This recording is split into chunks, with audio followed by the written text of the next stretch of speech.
Madam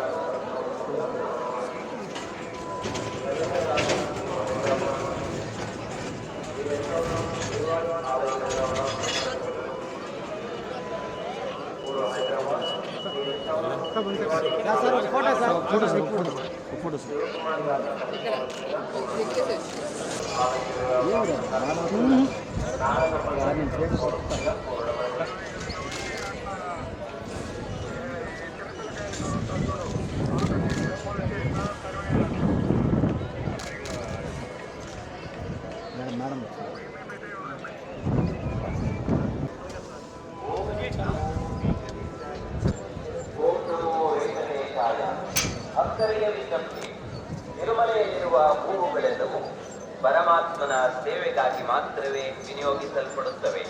ಆದ್ದರಿಂದ ಮಹಿಳಾ ಭಕ್ತರು ತಿರುಮಲೆಯಲ್ಲಿ ಹೂವುಗಳನ್ನು ಕೊಂಡುಕೊಳ್ಳಬಾರದು ಹಾಗೂ ಉದ್ಯಾನವನಗಳಲ್ಲಿನ ಹೂವುಗಳನ್ನು ಕೊಯ್ಯಬಾರದೆಂದು ಕೇಳಿಕೊಳ್ಳುತ್ತಿದ್ದೇವೆ.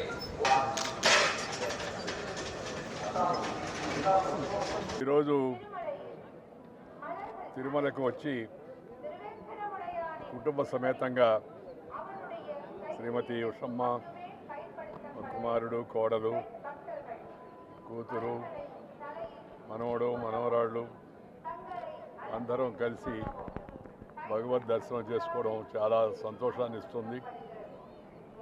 భగవద్ దర్శనం వలన అందరికీ సదాలోచన, సత్ప్రవర్తన, సద్బుద్ధి, సదాచారం వాటి పట్ల మరింత విశ్వాసం కలిగి సానుకూల దృక్పథంతో ముందుకెళ్ళేటికి అవకాశం ఉంటుంది. అందువలన జీవితంలో ప్రతి ఒక్కరికి ఆధ్యాత్మిక చింతన చాలా అవసరం. మన హిందూ ధర్మం ప్రకారం మనం దైవభక్తి కలిగి ఉండడంతో పాటు సమాజ భక్తి, సేవ, అనురక్తి కూడా కలిగి ఉండాల్సిన అవసరం ఎంతో ఉంది. తిరుపతి తిరుమల దేవస్థానం కలియుగ వెంకటేశ్వర స్వామిని మనం తెలుసుకుంటూ ఉంటాం. ఎంతో ఒక స్ఫూర్తి కేంద్రం లాంటిది. ప్రపంచంలో ఉన్న హిందువులందరికీ ఇది ఒక ముఖ్యమైన స్ఫూర్తి కేంద్రం.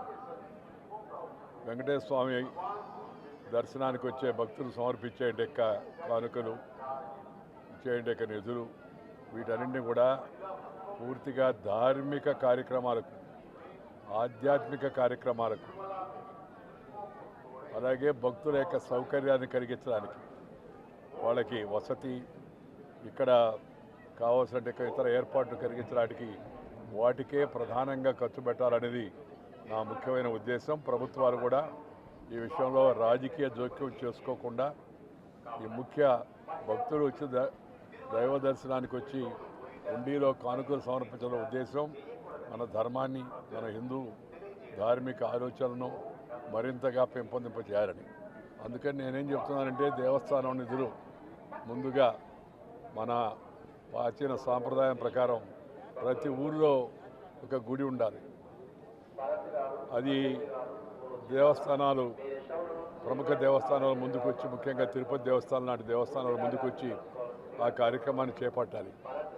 గుడి లేని ఊరు ఉండకూడదు, అలాగే బడి లేని ఊరు ఉండకూడదు.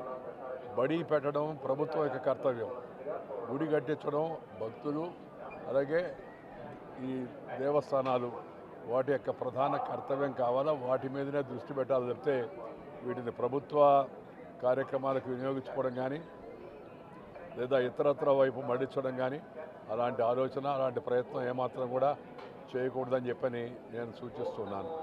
అలాగే నేను ప్రతిసారి చెప్పేటట్టుగా ఈ వచ్చే యొక్క ప్రముఖులు కూడా, ఎవరినైతే మనం ఇంగ్లీష్ భాషలో విఐపీలను పిలుస్తుంటామో, వాళ్ళు కూడా సంవత్సరానికి ఒకసారి వచ్చి దర్శనం చేసుకొని వెళితే మిగతా సామాన్య జనానికి రోజువారీగా వచ్చేటికి వేలాది మంది జనం చెప్తూ ఉన్నారు మన వాళ్ళు. సుమారు 80,000 వరకు రోజు భక్తులు వస్తున్నారు వాళ్ళకి దర్శనం కలిగించడం అనేది.